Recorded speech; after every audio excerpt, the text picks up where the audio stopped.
Hello बच्चों, क्या हाल चाल। बच्चों, हम लोग क्लास 12 चैप्टर नंबर 2 समाप्त कर चुके थे। तो उसमें हम लोग को आज एनसीईआरटी क्वेश्चन सॉल्व करना है। ठीक है बच्चों, तो आइए आज हम लोग ये चैप्टर जो पढ़ चुके हैं उसके सारे एनसीईआरटी क्वेश्चन हम सॉल्व करने वाले हैं। बच्चों, हम इस मोबाइल के माध्यम से क्वेश्चन को पढ़ के यहाँ पे सॉल्व कर देंगे। बाकी आप लोग बुक के माध्यम से क्वेश्चन को पढ़ लीजिएगा। ठीक है, मैं नंबरिंग वाइज इसको सॉल्व कर दूंगा। तो बच्चों, क्लास 12 चैप्टर नंबर 2 का जो न्यूमेरिकल था, चैप्टर नंबर 2 का पहला क्वेश्चन इसमें 5 × 10। इसमें पहला क्वेश्चन बच्चों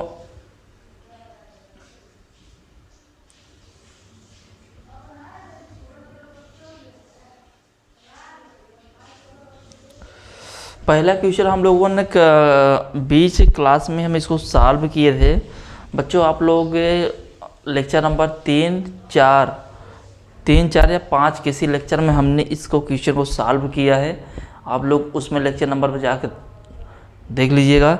और इस क्वेश्चन को हम छोड़ रहे हैं क्योंकि ऑलरेडी हम इसको सॉल्व करा चुके हैं।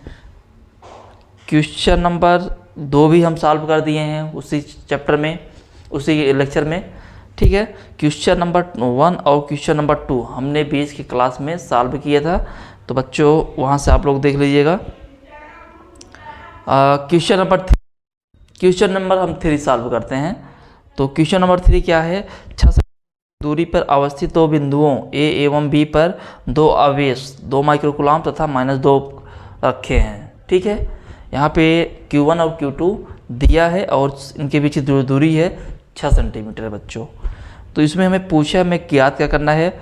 निकाय के समविभव पृष्ठ की पहचान कीजिए। तो ये बच्चों कह रहा है इसमें हमें विभव पृष्ठ की बताना है, समविभव पृष्ठ की बात करना है। तो ये हमारे ख्याल से ये समविभव पृष्ठ, हाँ ये समविभव पृष्ठ होगा। क्यों होगा बच्चों? क्योंकि ये 2 माइक्रोकूलम और -2 माइक्रोकूलम की लंबवत है। ठीक है, और पॉइंट नंबर दूसरा इसमें करा है, इस पृष्ठ के प्रत्येक बिंदु पर वैद्युत क्षेत्र की दिशा क्या होगी। ठीक है, दिशा हमें बतानी है बच्चों। और क्या बताना है हमको? और हमें इसमें बताना है कि ये समविभव पृष्ठ होगा। तो क्वेश्चन नंबर 3 देख लेते हैं सॉल्व करके। क्वेश्चन नंबर 3 बच्चों देखिए, यहाँ पे 2 माइक्रोकूलम दिया है। तो जिसे मान लेते हैं बिंदु यहाँ से A है और बिंदु यहाँ से B। तो ये हम लोग मान लेते हैं, डायरेक्शन हम लोग पढ़े थे, एक पे 2 पॉजिटिव है और दूसरे पे निगेटिव है। मतलब हम लोग डायरेक्शन बच्चों already class 9th 10th 11th में पढ़ चुके हैं। ठीक है, तो मान लेते हैं कि बिंदु यहाँ पे A है और बिंदु यहाँ पर B है। मान लेते हैं इन दोनों बिंदुओं के बीच में कोई तीसरा बिंदु यहाँ पे C मान लेते हैं। इस प्रकार से हम कोई प्लेट बना ले रहे हैं, मानते हैं कि यहाँ पे कोई C से गुजर रहा है। ठीक है, और इनके बीच की जो दूरी है बच्चों कितना है? 6 सेंटीमीटर दिया है।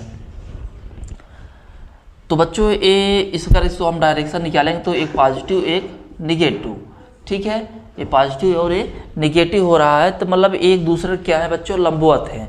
तो एक दूसरे के क्या है? लंबवत हैं। तो इस प्रकार से ये पृष्ठ के जब लंबवत हैं तो अब हम कह सकते हैं ये पृष्ठ के इस प्रकार से, अगर हम इसको सर्कल से बनाएंगे तो इस प्रकार से क्या है? पृष्ठ पर एक दूसरे के लंबवत हैं। तो इसको हम लोग क्या कह सकते हैं? समविभव कह सकते हैं। तो ये समविभव है। ठीक है, अब हम लोग मान लेते हैं बच्चों इस प्लेट C से गुजर रहा है, किसी बिंदु C से गुजर रहा है, तो इनके बीच हम क्या मान लेते हैं बच्चों? विभव ज्ञात कर लेते हैं। तो बीच C पर हम विभव की गणना कर लेंगे। तो बिंदु C पर विभव की बात करेंगे बच्चों 1/4 पाई एप्सिलॉन नॉट, इसको लिख सकते हैं। और इस प्रकार से हम लिखते हैं बिंदु C पर पहला आवेश कितना बच्चों? 2 माइक्रोकूलम, 2 × 10⁻⁶।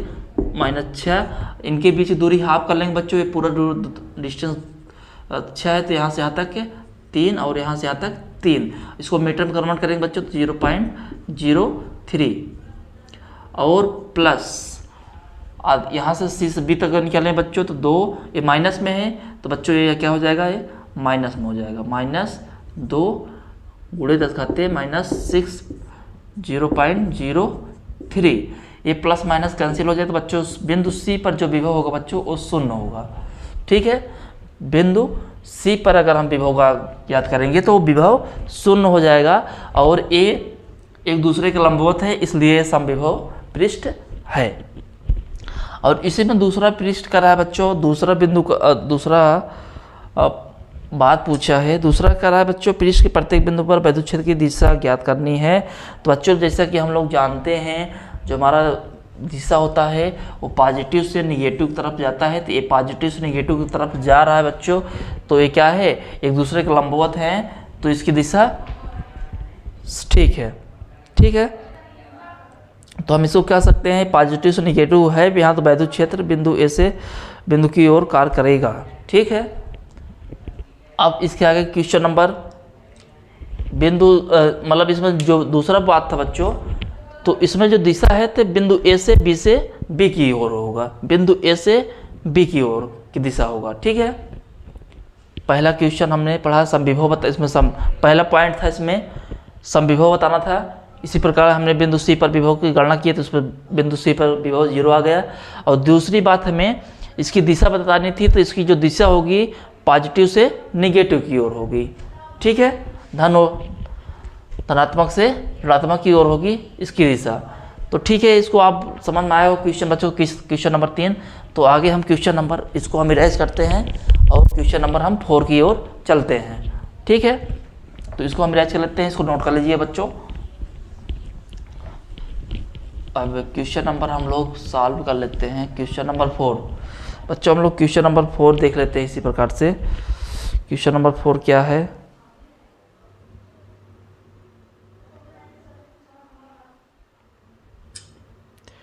क्वेश्चन नंबर 4 बच्चों है 12 सेंटीमीटर त्रिज्या वाले एक गोली चालक के पृष्ठ पर 1.6 × 10⁻⁷ कूलाम पर आवेश समान रूप से वितरित है। ठीक है, किसी गोली चालक पर जिसकी त्रिज्या 12 सेंटीमीटर है।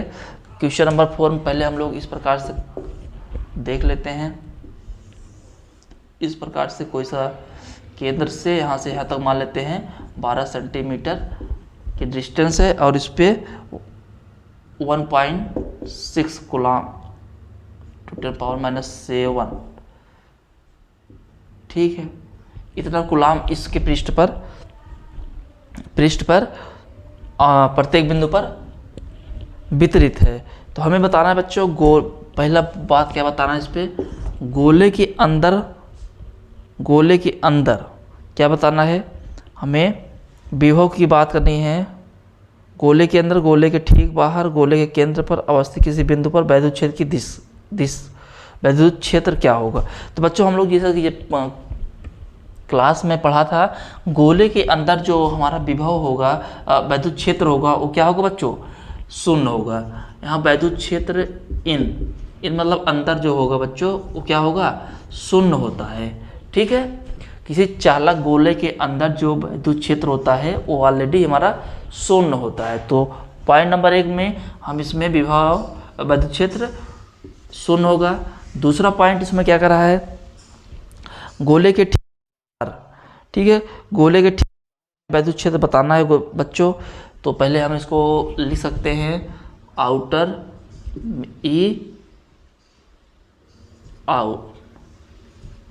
ओ लिख सकते हैं, या ई आउटर लिख सकते हैं। तो यहाँ पे हम लिख सकते हैं E = 1/4 πε0 Q/r²। बच्चों Q यहाँ हमारा दिया है 1.6 × 10⁻⁷ और R दिया बच्चों 12 सेंटीमीटर, तो इसको हम लिख सकते हैं 0.12 मीटर। तो यहाँ पे आउटर निकालेंगे बच्चों, तो यहाँ वैल्यू पुट करेंगे और इसकी 9 × 10⁻9 हो जाएगा। Q का 1.6 × 10⁻7 होगा, -7 होगा, और अपान में कितना हो जाएगा बच्चों, ये 0.12 का स्क्वायर करेंगे। तो बच्चों इसको हम लोग स्क्वायर करेंगे, तो इसको हम लोग बच्चों सॉल्व करेंगे, तो ये हमारा कट पीट के पूरा कितना आएगा बच्चों, 10⁻⁷ न्यूटन पर कूलाम। ठीक है, तो इतना हमारा, इसको सॉल्व करेंगे बच्चों तो ये हमारा आ जाएगा। आप लोग इसको सॉल्व करिएगा, इसका वर्ग तोड़िएगा तो ये लगभग इतना आ जाएगा 10 पावर माइनस 7, 10 पावर 7, सॉरी यहाँ पे माइनस नहीं होगा, 10 पावर 7 होगा। ठीक है, अब इस पे क्या कर रहा है, बिंदु नंबर तीसरा, इसमें कह रहा है गोले के केंद्र से 18 सेंटीमीटर पर अवस्थित किसी बिंदु पर वैद्युत क्षेत्र क्या होगा। तो बच्चों हमें गोले से 18 सेंटीमीटर की बात करना है। तो जहाँ पे हमने 12 सेंटीमीटर लिया था, अब वहीं पे हम क्या ले लेंगे, 18 सेंटीमीटर लेंगे। तो सी पॉइंट हम लोग कैलकुलेट करेंगे बच्चों। तो सी जो पॉइंट हमारा होगा, तो इस पर हम लिख सकते हैं, तो E = 1/4 pi r Q upon r square. जो आर के यहाँ वैल्यू लेंगे बच्चों, यहाँ पर 0.18 मीटर लेंगे। ठीक है, तो वैल्यू पुट करेंगे बच्चों, तो यहाँ पे हो जाएगा 9 × 10 पावर 9 × 1.6 × 10 पावर माइनस 7 बटे 0.18 का स्क्वायर। अब इसको सॉल्व करेंगे तो बच्चों ये हमारा आएगा कितना, कट के आएगा, ये कट पिट कर 4.4 × 10 पावर 4 में न्यूटन पर कूलम। ठीक है, पहले वाले पॉइंट में हमारा जो वैद्युत क्षेत्र होगा वो 0 होगा, दूसरे में हमारा 10 पावर से लगभग 7 आएगा, तीसरे वाले में हमारा जो आएगा 4.4 × 10 पावर 4 न्यूटन कूलम होगा। ठीक है, क्वेश्चन नंबर 4 हमने देख लिया बच्चों, तो इसको समझ में आया होगा। तो क्वेश्चन आप इसको उतार लीजिएगा, नोट कर लीजिएगा। अब इसके आगे हम क्वेश्चन नंबर 5 की बात करते हैं। क्वेश्चन नंबर 5 बच्चों क्या है, एक समांतर पट्टिका संधारित्र जिसकी पट्टिकाओं के बीच वायु है धारिता 8 माइक्रो कूलम। ठीक है, 8 पिको फैरेड दिया है। यदि पट्टिकाओं के बीच की दूरी को आधा कर दिया जाए तो इनके बीच स्थान में 6 पदार्थांक का एक पदार्थ भर दिया जाता है, तो धारिता क्या होगी। तो बच्चों बढ़िया क्वेश्चन है, तो इसको आप लोग नोट कर लिए होंगे। इसको हम रिवाइज करते हैं। क्वेश्चन नंबर हम 5 देखते हैं। क्वेश्चन नंबर 5 की बात करते हैं बच्चों।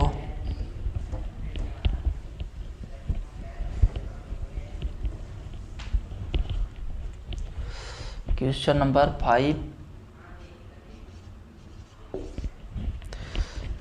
5 कर रहा है बच्चों, इसमें सी दिया है, एक दिया है y होने पर, जब y के लिए हो, किसके लिए बच्चों, जब y हो। ठीक है,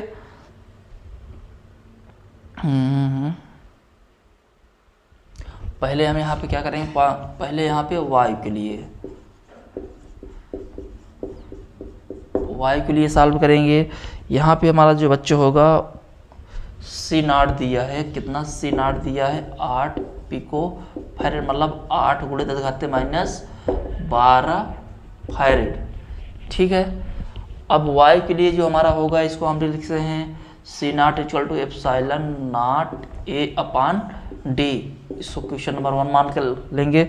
ये फार्मूला हमारा होता है y के लिए। ठीक है बच्चों, हम लोगों ने बीच की क्लास में पढ़ा था, इसको डेरिवेशन किया था। y के लिए जो हमारी जब संधारित्र में पट्टिका होगा। ठीक है, पहले y के लिए हमने बात किया है। अब हम क्या करेंगे, परावैद्युतांक के लिए। अब हम परावैद्युतांक के लिए बात करेंगे। परावैद्युतांक के लिए बात करेंगे बच्चों। तो परावैद्युतांक के लिए जो हमारा है, इसमें कह रहा है पट्टिकाओं के बीच की दूरी आधा कर दिया जाए। तो यहाँ पे हमारा जो d है बच्चों, यहाँ d कितना होगा, यहाँ पे d हाफ की बात कर रहा है। d कितनी बात कर रहा है, हाफ की बात कर रहा है बच्चों। मतलब कोई संधारित्र है, उसमें कोई पट्टिका है। ठीक है, कोई परावैद्युतांक पट्टिका स्थित है और उसकी दूरी को कितना कर दिया है, हाफ कर दिया है। यहाँ पे d बराबर हम यहाँ पे क्या लिख सकते हैं बच्चों, d बराबर हम d/2 कर दिए हैं यहाँ पे। तो परावैद्युतांक के लिए बच्चों जो फार्मूला होगा यहाँ पे लिखेंगे C = जो संधारित्र होगा, C = हमारा होगा, C = होगा K ε0A/d/2 होता है बच्चों। इसको क्या होगा, क्वेश्चन नंबर हम सेकंड मान लेंगे। समीकरण में हम क्या करेंगे, क्वेश्चन नंबर 2 में क्वेश्चन नंबर 1 से हम डिवाइड कर देंगे। क्या कर लेंगे, डिवाइड कर लेंगे। उसके बाद हम धारिता का हम काउंट करेंगे। ठीक है, हमें धारिता बताना है। तो समीकरण 2 में हम पहले समीकरण 2 में डिवाइड बाई समीकरण 2, तो यहाँ होगा सी अपान सी नाट हो जाएगा, सी अपान सी नाट होगा यहाँ बच्चों। तो इतना कितना हो जाए बच्चों, के epsilon naught A by d by 2 whole by कितना epsilon naught A by d. बच्चों यहाँ से ए हमारा 2 ऊपर चला जाएगा, तो यहाँ से एप्सिलॉन नाट ए कैंसिल हो जाएगा और डी से डी कैंसिल हो जाएगा और ए जाएगा, तो ये बचेगा बच्चों C equal to C naught equal to 2k। इतना होगा हमारा सी इक्वल टू 2k। तो अब इसको हम लोग क्वेश्चन बनाएंगे बच्चों, तो यहाँ पे तो हम इसको लिख सकते हैं सी इक्वल टू लिख सकते हैं 2k सी नाट, 2k सी नाट लिख सकते हैं बच्चों।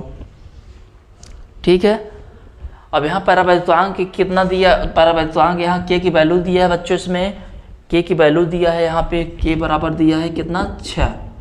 ठीक है, यहाँ पे 6 दिया है। तो अब यही वैल्यू हम पुट करेंगे, तो यहाँ पे ये वैल्यू पुट करेंगे तो कैलकुलेट करेंगे तो c बराबर हो जाएगा 2 इंटू 6 इंटू सी नाट दिया कि बच्चों कितना 8 इंटू 10⁻12 फैरेड। ठीक है, यही कैलकुलेट करेंगे।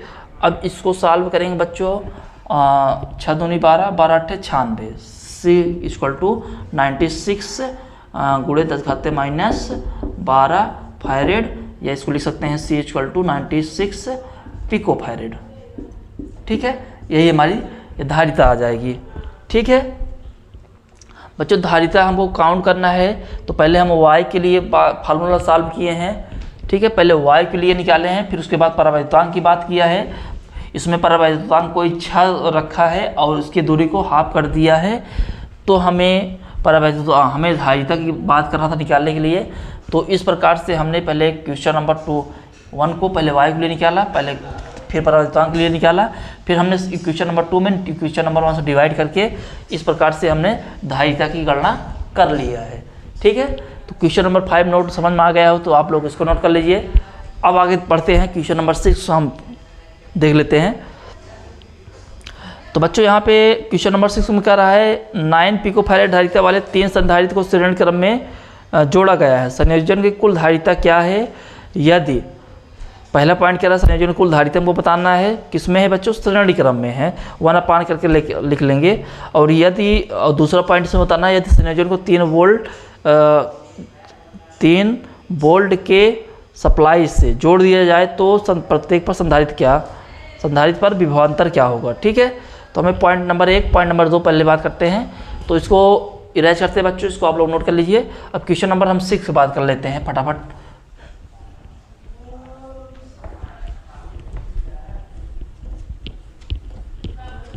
क्वेश्चन नंबर हम लोग 6 की बात करते हैं बच्चों। क्वेश्चन नंबर 6 में हम लोग देख लेते हैं, इसमें क्या कह रहा है पहले बच्चों, कह रहा है 9 पिको फैरेड वाले 3 संधारित्र को श्रेणी क्रम रखा गया है। ठीक है, यहाँ पे बच्चों हम C1 C2 और C3 को बराबर दिया है।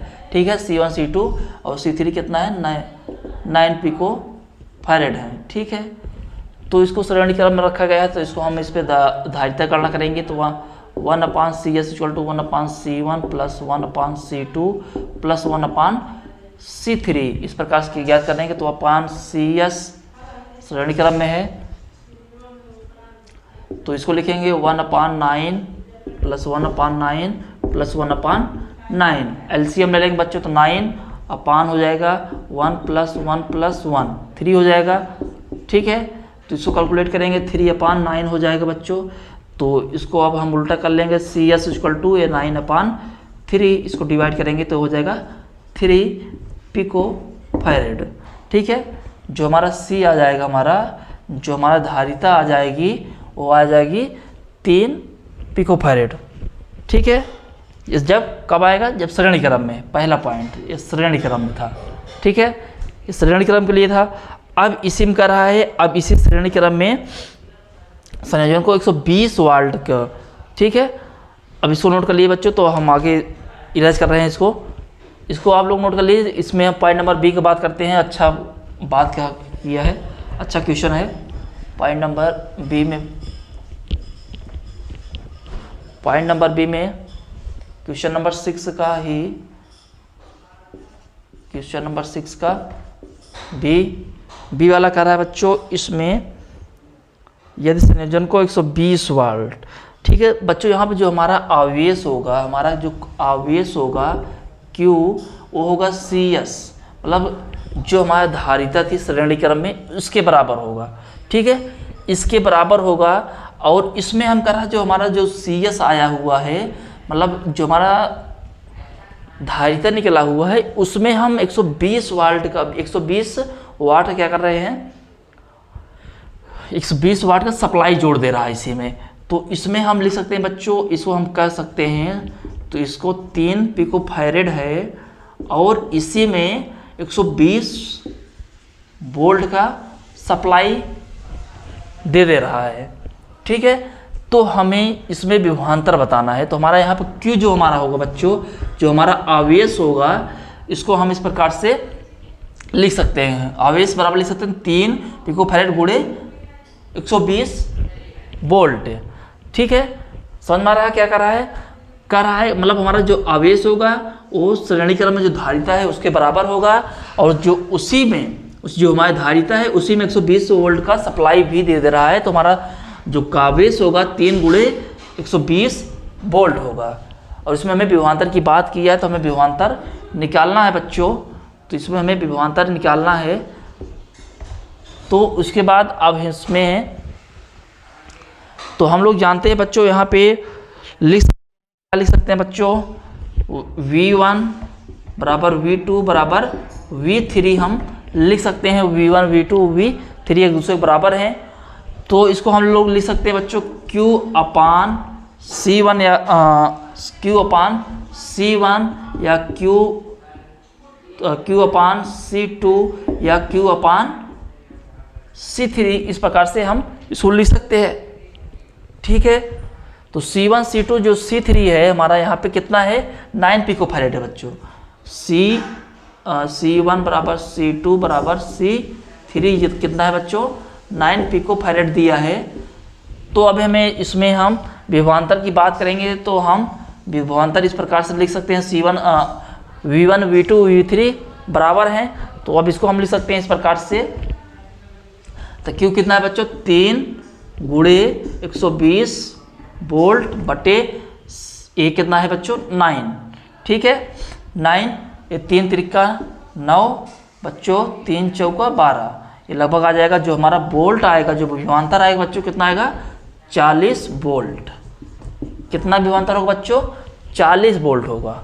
कब, जब इतने इसमें मतलब हमारा जो धारिता आ रही है, धारिता में हम 120 वोल्ट का सप्लाई दे रहे हैं, तो कि उसमें पूछ रहा है कितना वोल्ट विभवांतर होगा, तो इसमें 40 वोल्ट का विभवांतर आएगा, ठीक है बच्चों। क्वेश्चन नंबर हम लोग ने 3, 4, 5 और 6 है।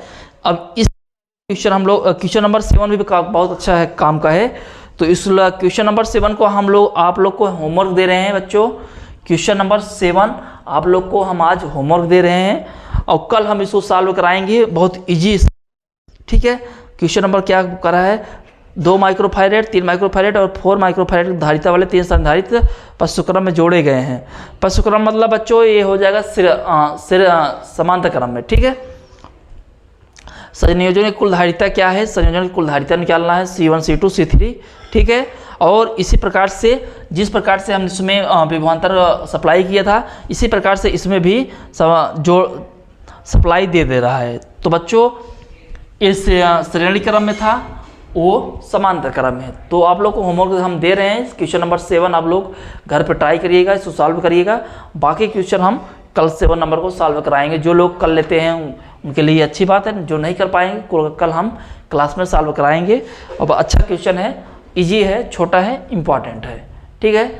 तो बच्चों मिलते हैं अगले क्लास में। आज तक यहीं